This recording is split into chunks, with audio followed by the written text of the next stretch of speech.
in the morning of 8th of February, there were hired people that appeared and came into the arena very, very early in the morning. And these were not people we knew. They were rowdy and didn't even know the family members.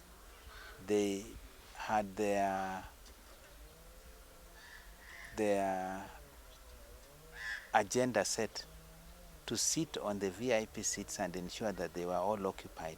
So they had to be begged to move out of there and move further.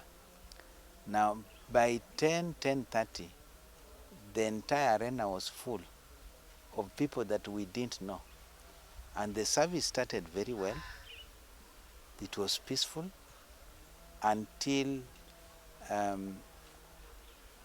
Echesa Rashid came in. And he came in into some frenzy that was, bordering on some, raucous occasion. A lot of noise was made. The program was going on, so he made so much noise. His people made so much noise to the extent that he had to be asked to speak with them in such violence and disruption of the service that there was some more noise and calmed down. The service went on. The county governor, His Excellency Fernandez Barasa, came in later when the service had concluded and the family was making their speeches. And there was so much chanting and booing and a lot of noise by people who appear to have been deliberately planted in to cause chaos and mayhem and ensure that he does not attend or he does not address. From that point on, there was a pandemonium. Chairs were being thrown left, right, and center. People scampered for safety. And the priest that was presiding quickly closed the service before it came to a complete end. The family had not paid their tribute. My mother here had not spoken. A lot of people, the local leaders had not spoken. No politician had spoken. So it does appear to us that they intended that as soon as the governor comes in, the entire proceedings must be brought to a stop. I pleaded with Echesa, there are clips to that effect, to talk to his people so that the service can continue. Echesa just stood looking. I also talked to Honorable Nabulindo. All of them are my brothers in the clan. They stood by and did nothing. So when the priest concluded, they had to carry away the remains of our father to the Bal Road site in a hurry to avoid the further escalation of violence and possible interruption of or interference with the casket. We got into the compound, which is away from where the arena was, and went straight to the gravesite.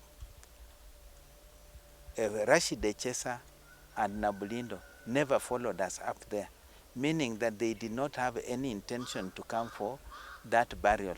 They remained out and did not come in until it ended. And up to the time we are speaking here, none of them has called us. None of them has come here to find out what had happened. We are trying to get an assessment of the damage that was caused, but we'll get that from the service provider. The service provider was hired. It's an independent party. So they are putting their things together. Then they will send that bill to us. But the loss is monumental. The damages payable would be quite some money. We feel pained. Our father was a peaceful man who these two gentlemen knew. He was their uncle, Rashid Echesa was a friend of our late father. Peter Nabulindo was a friend of our late father, who he himself admits gave him advice when he was running for election.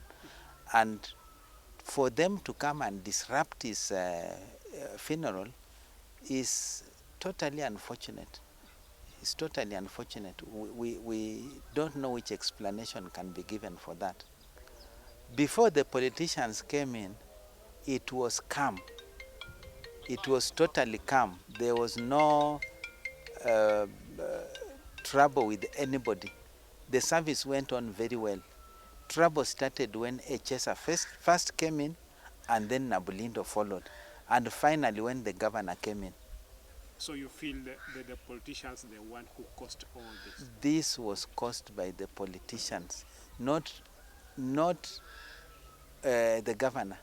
These two politicians, because the people who are there were making noise because the governor had come in.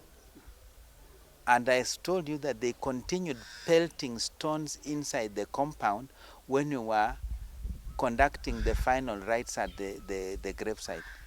They were busy pelting stones into the compound.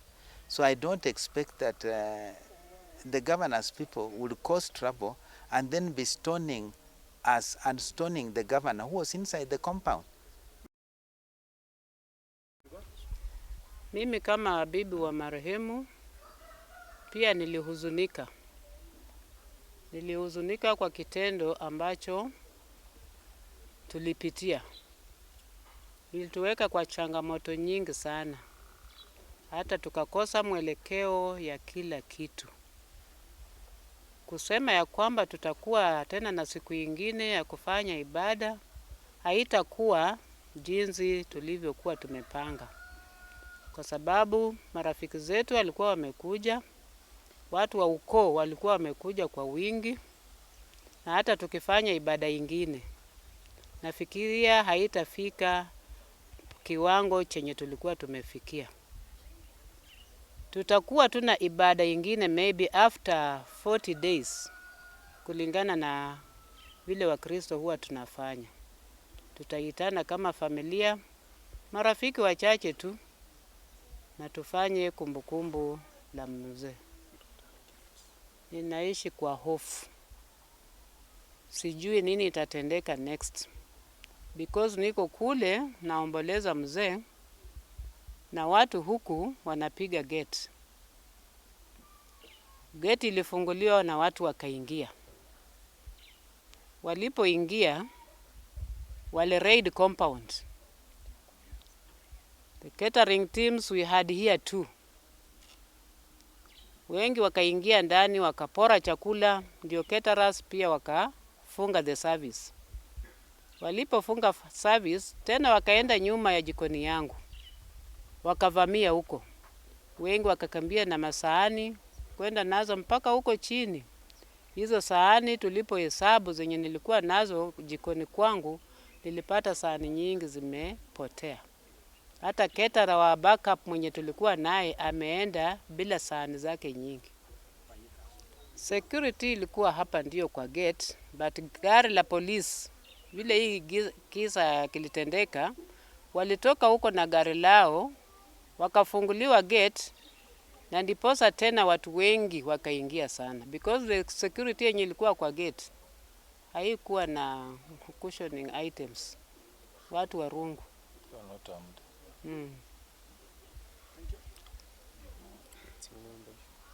So all the things they brought us, may it be cows, may it be funds, I think we should take them back, never to repeat the same mistake. We could do the visit, we could do the funeral with our own resources, and they thought maybe they brought for us to assist us.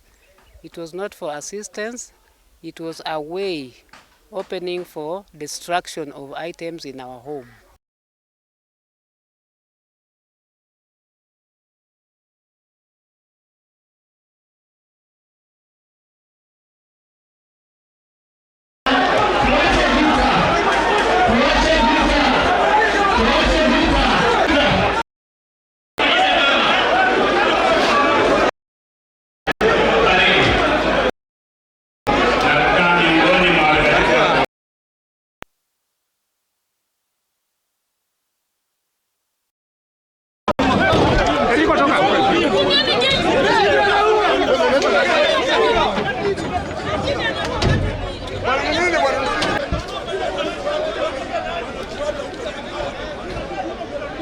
Twende huko, twende huko.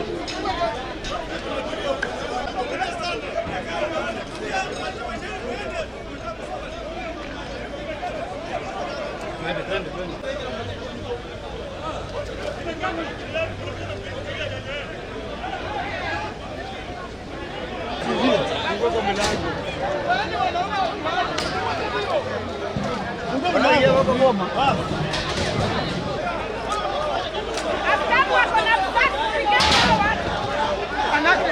Askari walikuwa juu.